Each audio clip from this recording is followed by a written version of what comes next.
Welcome to zero आई इसमें आपका स्वागत है दोस्तों। हम लोग यूपीएससी 2024 को टारगेट करते हुए एमसीक्यू डेली सॉल्व कर रहे हैं। डेली हम लोग 15 एमसीक्यू दोस्तों सॉल्व कर रहे हैं।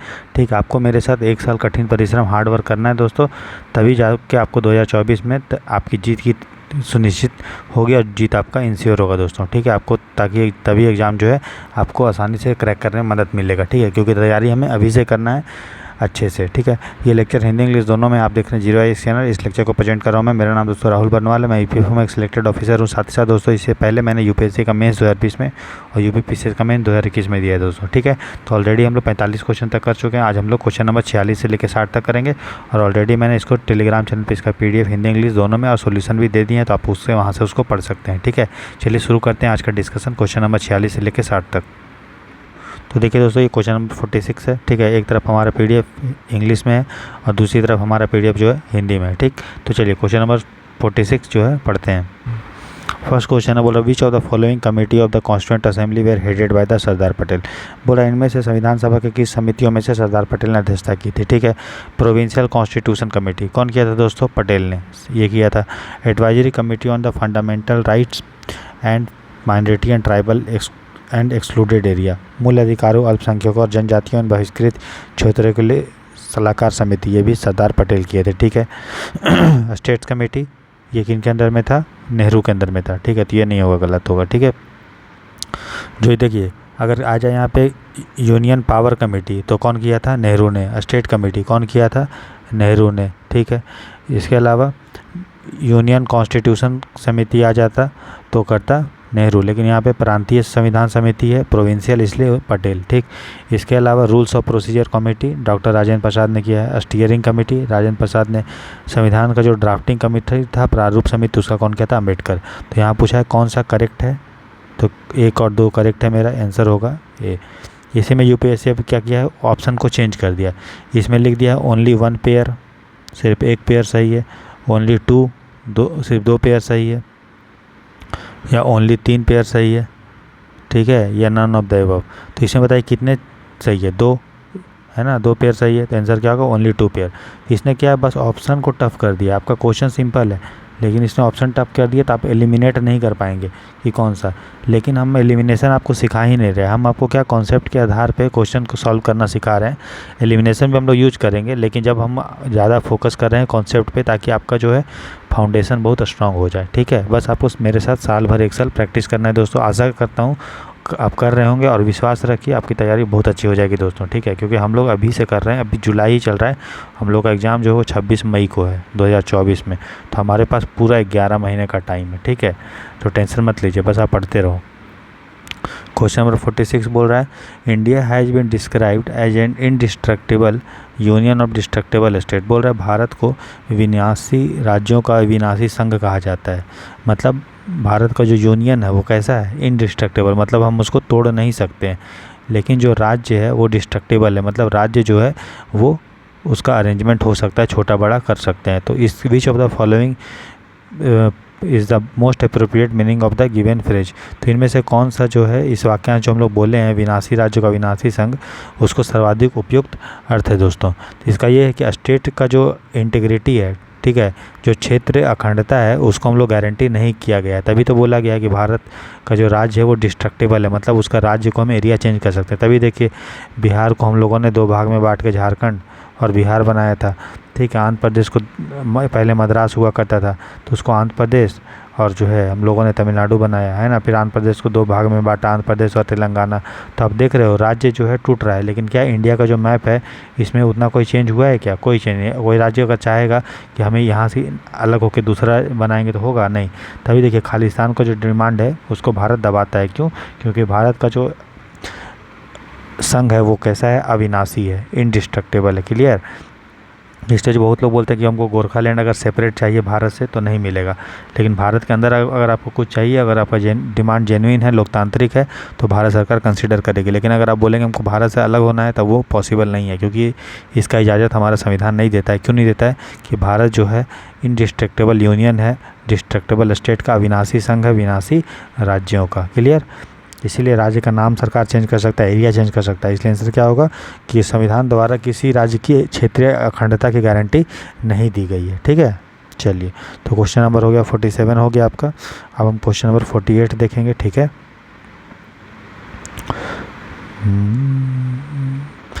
एक दिन मिट जाएगा माटी के मोल।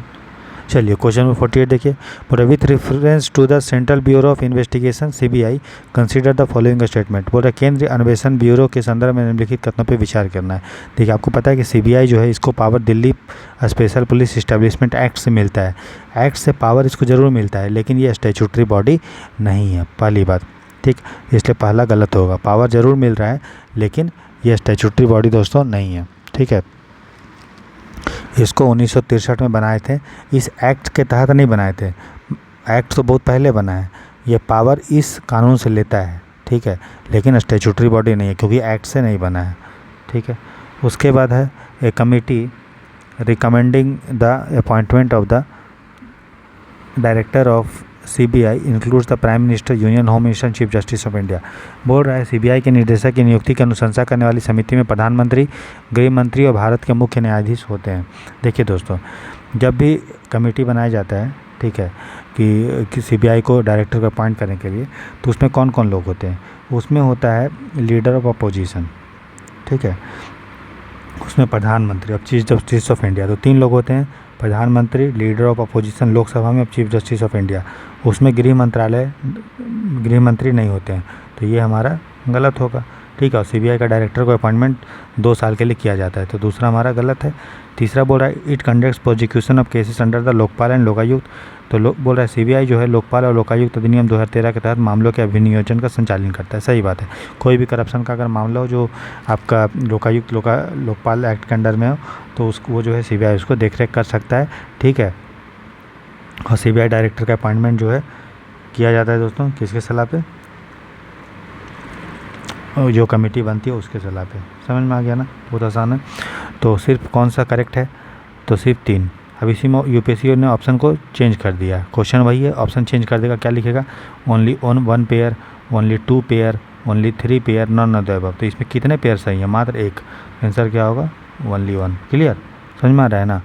तो एलिमिनेशन आपको ये सब में काम नहीं करेगा, क्योंकि आपको पता है, तीनों ऑप्शन पता होना चाहिए कि कितना ऑप्शन सही है। तो इसमें आपको दिख रहा है कि यार सिर्फ एक ही ऑप्शन सही है, ये वाला, तो ओनली 1 वाला ऑप्शन सही है, ठीक।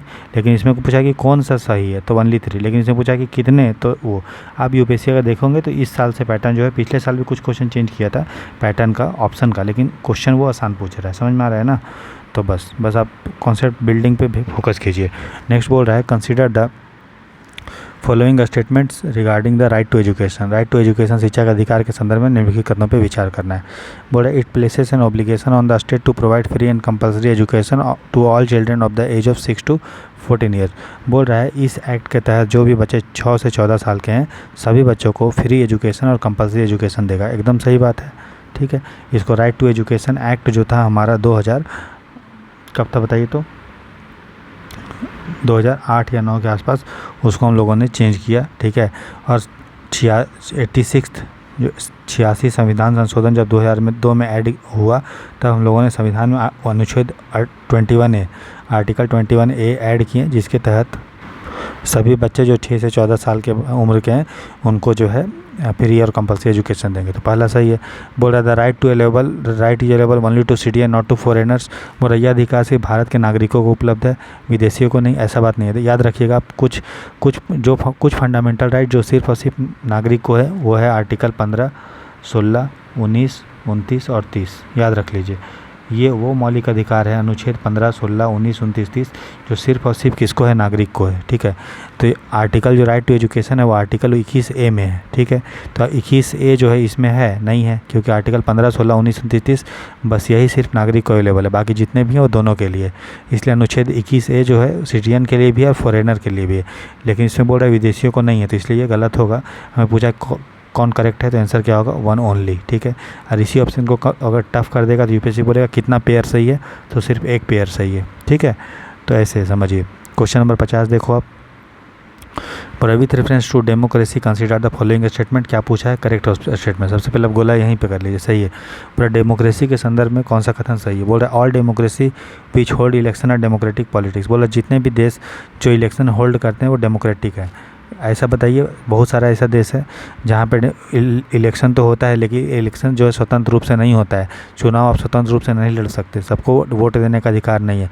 तो ऐसा नहीं है कि कहीं इलेक्शन हो रहा है तो वो डेमोक्रेसी होगा, नहीं। इलेक्शन होना चाहिए, लेकिन स्वतंत्र इलेक्शन होना चाहिए। जैसे कि आप देखो चाइना में भी इलेक्शन होता है, तो क्या वो वहाँ पे डेमोक्रेसी है? नहीं। पाकिस्तान में भी होता है, क्या वहाँ डेमोक्रेसी है? नहीं। नॉर्थ कोरिया में भी डेमोक्रेसी होता है, क्या वहाँ डेमोक्रेसी है? नहीं। समझ में आ रहा है? इसीलिए पहला हमारा गलत होगा। तो बोला all country that are democratic politics have a written constitution. बोले जितने भी देश जो लोकतांत्रिक शासन जहाँ पे है उसमें लिखित संविधान है। आपने पढ़ा होगा दोस्तों यूनाइटेड किंगडम, ठीक है, ये डेमोक्रेसी है यहाँ पे, लेकिन क्या यहाँ पे लिखित संविधान है? नहीं है। और अगर लिखित संविधान है तो ये भी नहीं बोल सकते डेमोक्रेसी। मान लीजिए कि सऊदी अरेबिया, इसका अपना संविधान है, ठीक है, चाइना का भी अपना संविधान है, लेकिन क्या ये देश जो है श्रीलंका का भी अपना संविधान है, लेकिन क्या ये फुल्ली डेमोक्रेटिक है? नहीं है। क्लियर? तो ये हमारा क्या होगा? गलत। तो लिखित संविधान होना या ना होना डेमोक्रेसी की गारंटी नहीं देता है। इलेक्शन अगर हो रहा है, ठीक है, ये नहीं, इलेक्शन स्वतंत्र रूप से होना चाहिए और संविधान जो है अच्छा होना चाहिए, संविधान स्वतंत्र होना चाहिए, सुपीरियर होना चाहिए, तभी जो है वहाँ बोलेंगे वहाँ लोकतंत्र है। ठीक, तो कौन सा सही है? कोई नहीं। तो आंसर क्या होगा? डी। इसी को टफ करना होता तो बोल देता कि कितने पेयर सही हैं, तो कितने पेयर सही हैं? एक भी पेयर नहीं, तो नॉन ऑफ द अबव होता। समझ में आया? चलिए क्वेश्चन नंबर 51 देखते हैं अब। बोला which of the following situation can be consider proper for the imposition of president rule in a state. बोला किसी राज्य में अगर राष्ट्रपति शासन लागू करने हेतु निम्नलिखित में से किन परिस्थितियों को उचित माना जा सकता है। आपको पता है कि एसआर बोमई केस में सुप्रीम कोर्ट ने बताया था कि कौन कौन सा चीज़ में हम लोग राष्ट्रपति शासन ला सकते हैं, कब ला सकते हैं। बोल रहा है माल एडमिनिस्ट्रेशन इन द स्टेट, अगर राज्य में माल एडमिनिस्ट्रेशन है, अगर देखिए राज्य में कुप्रशासन चल रहा है तो उस आधार पे हम प्रेसिडेंट रूल नहीं ला सकते हैं। हम वहाँ पे कुप्रशासन को दूर करेंगे, लेकिन ये मतलब नहीं है कि बिहार में अगर कुप्रशासन या बंगाल में या यूपी में कुप्रशासन है, माल एडमिनिस्ट्रेशन है, तो राष्ट्रपति शासन लगा दो। ठीक है, ये एसआर बोमई केस में परमिशन नहीं मिला हुआ है। फिर बोल रहा है a government is deliberately acting against the संविधान। बोला जानबूझकर संविधान के विरुद्ध कार्य करी। हाँ, अगर कोई भी सरकार संविधान के विरुद्ध में काम कर रही है जानबूझ के, तब जो है वो बोल सकते हैं कि वहाँ पे राष्ट्रपति शासन लग सकता है, इसलिए दूसरा होगा। फिर बोल रहा है a constitutional direction of the central government is disregarded by the state government. अगर राज्य केंद्र सरकार ने संवैधानिक कोई डायरेक्शन दिया, निर्देश दिया है, उसको राज्य सरकार नहीं मानती, अवहेलना करती, तो अभी राष्ट्रपति शासन लगा सकते हैं। ठीक है, तो आंसर क्या होगा? 2 और 3। तो एसआर बोमई केस जो हमारे दोस्तों 1994 में हुआ था, उसमें राष्ट्रपति शासन कब लगाया जा सकता है, इसको लेकर बहुत सारा कंडीशन दिया था, लेकिन उसमें कुछ कंडीशन नहीं दिया था, वो आपको ध्यान देना है कि अगर किसी राज्य में, ठीक है, कुप्रशासन हो, ठीक है, अगर मतलब राज्य सरकार को केंद्र सरकार ने बिना वार्निंग दिए जो है राष्ट्रपति शासन नहीं लगा सकता है।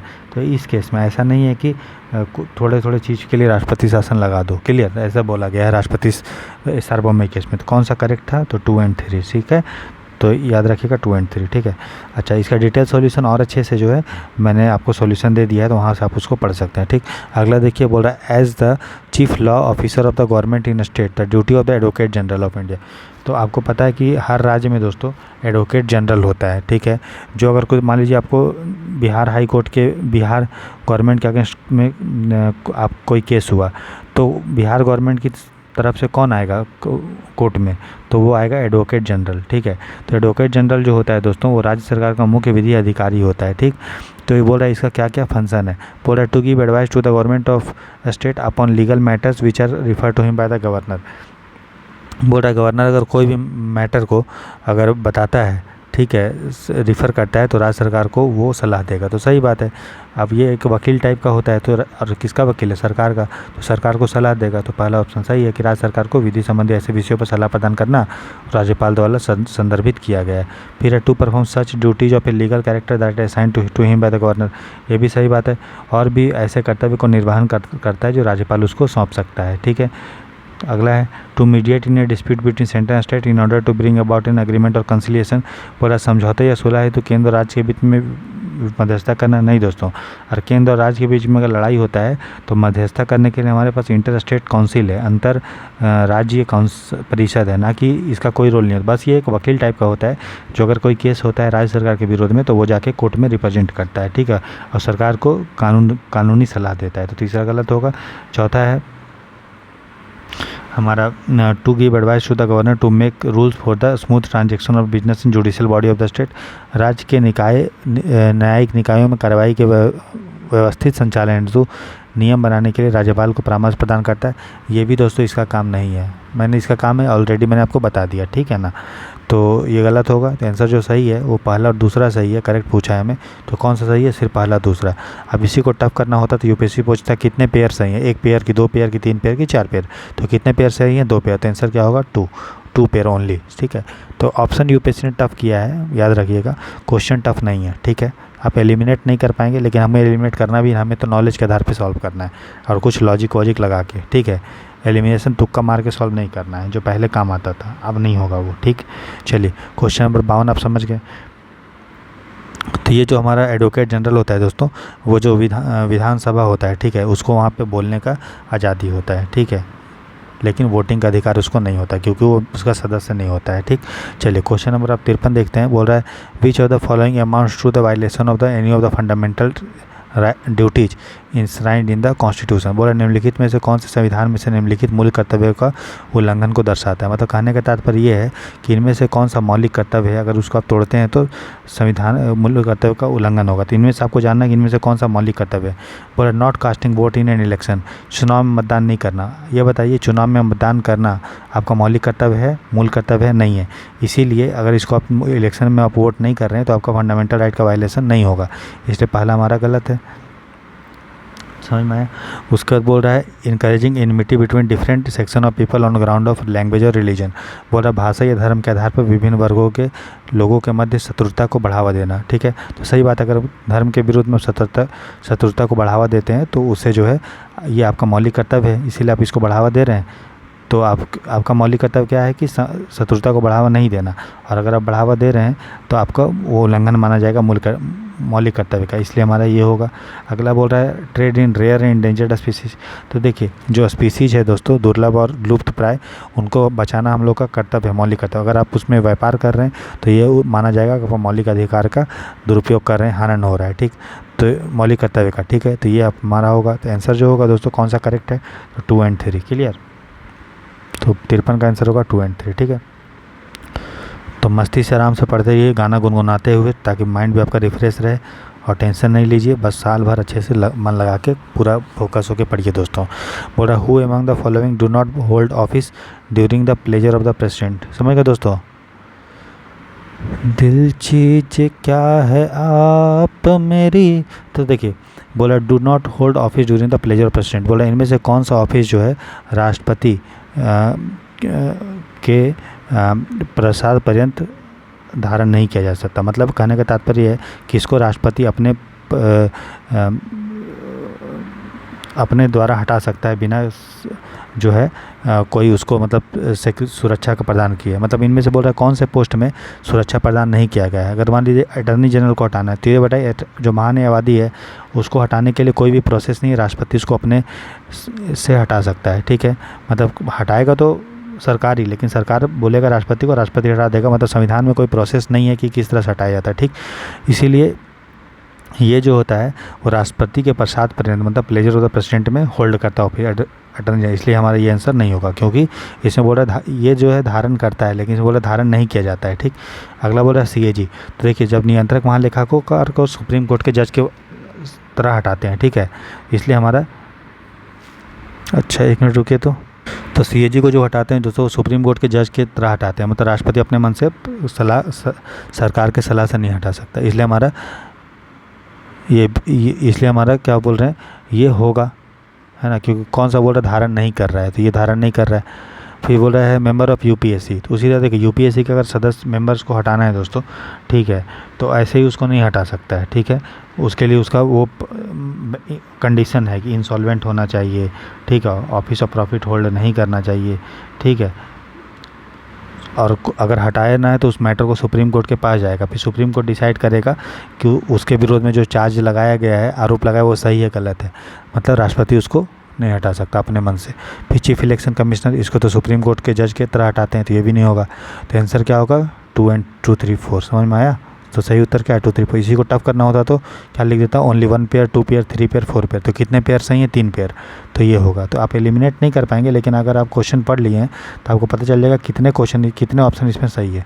तो आप पहले तो ऑप्शन जो पूछता था यूपीएससी 1 साल पहले तक, वो पूछता था कौन सा ऑप्शन सही है, ठीक है, इनमें से चारों में से कौन सही है। अब पूछ रहा है कि इनमें से कितने सही हैं, तो सिंपल है, क्या दिक्कत है आपको, है ना। चलिए, तो इसमें से कितने ऑप्शन सही हैं, 3 ऑप्शन सही है, ठीक। अब पहले पूछा था कौन सही है, तो 2 3 4 सही है, सिंपल। तो हम लोग दोनों तरह से बना सकते हैं कि कितने भी सही है और क्या सही है। अगला बोल रहा है with reference to electoral constituency in India consider the following statement.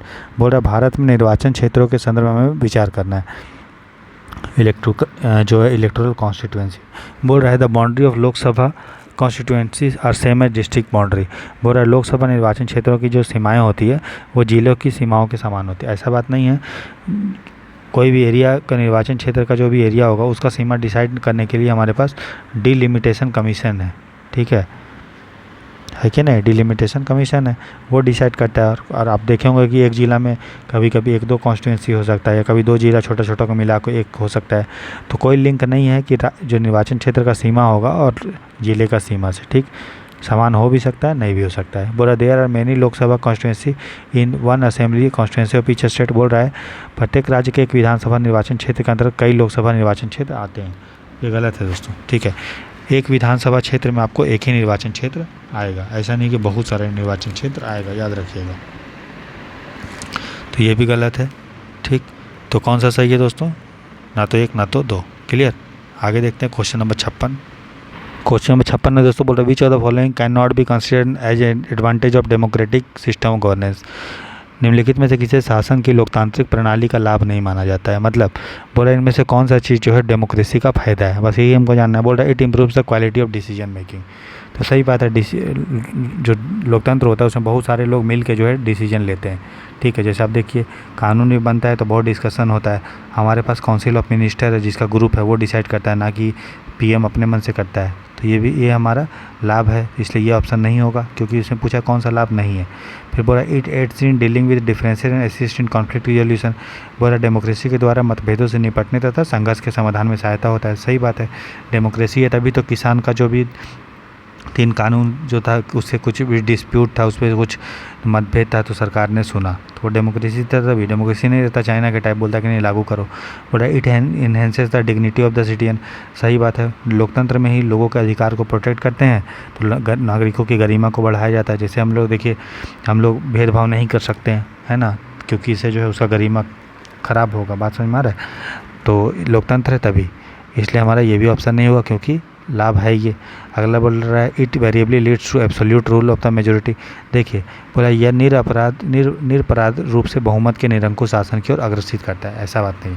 देखिए डेमोक्रेसी होता है तो ऐसा नहीं है कि मेजोरिटी का एब्सोल्यूट रूल होता है, ठीक है, क्योंकि बार बार जो होता है दोस्तों इलेक्शन होता है, इलेक्शन होगा तो सरकार एब्सोल्यूट नहीं कर सकती है। बार बार इलेक्शन होता है, बजट सेशन होता है, पार्लियामेंट में बहुत सारे कमेटी होता है, हम सरकार को अलग अलग प्लेटफॉर्म पे, ट्विटर पे, सोशल मीडिया पे क्रिटिसाइज कर सकते हैं, है ना। तो इसलिए हमारा एडवांटेज जो है ये नहीं है कि डेमोक्रेसी से ये नहीं होता है। सही है। चलिए आगे क्वेश्चन नंबर 57 बोल रहा है consider the following statement regarding controller and auditor general. नियंत्रक एवं महालेखा परीक्षक के संदर्भ में निम्नलिखित कथनों पर हमें विचार करना है, ठीक। बोल रहा है he audits and the receipt and expenditure of central, state and all local body. तो बोल रहा है जो सीएजी है वो सेंट्रल बॉडी का, स्टेट बॉडी का और लोकल बॉडी का ऑडिट करती है, ठीक है। तो देखिए दोस्तों सीएजी जो है अनुच्छेद नंबर 148 के तहत जो है बनी है, ठीक है।